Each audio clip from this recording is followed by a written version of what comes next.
Un lancement en 2020, ça vous paraît réaliste? On peut changer si vite de monnaie? Oui, parce que c'est en fait un changement de billet. À mon avis, ils vont changer assez peu graphiquement. Ouais. Et ça peut se faire assez vite. Ouais. Et puis 8 pays sont prêts, donc 8 sur 15 peuvent rentrer. Et à mon avis, il en entrera un ou deux autres dans une phase très rapide.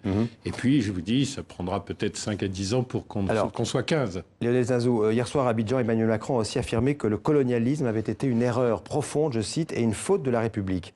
Votre réaction? Eh bien, il avait dit quelque chose qui avait beaucoup fait scandale en France. Il avait dit que c'était un crime contre l'humanité. Oui, il avait dit ça à Alger en 2017. Absolument. Oui. Donc, au fond, il persévère. Et je trouve que c'est très important. Il faut dire qu'on n'a pas le droit de dévaloriser l'autre. On n'a pas le droit de dévaloriser sa civilisation et sa culture. On n'a pas le droit de considérer que certains sont des citoyens et d'autres des indigènes, que certains sont des meubles, comme on disait dans le Code noir, que l'on peut vendre, etc. Donc, c'est très, très important que, tout d'un coup, l'histoire française soit regardée par un président français en face et qu'ensuite on le décline dans le domaine culturel, dans le domaine économique, dans le domaine monétaire.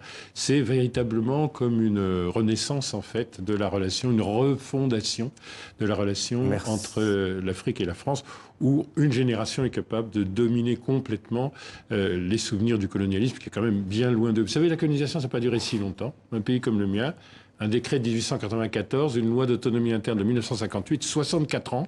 Il ne faut pas que ces 64 ans continuent à peser sur notre avenir.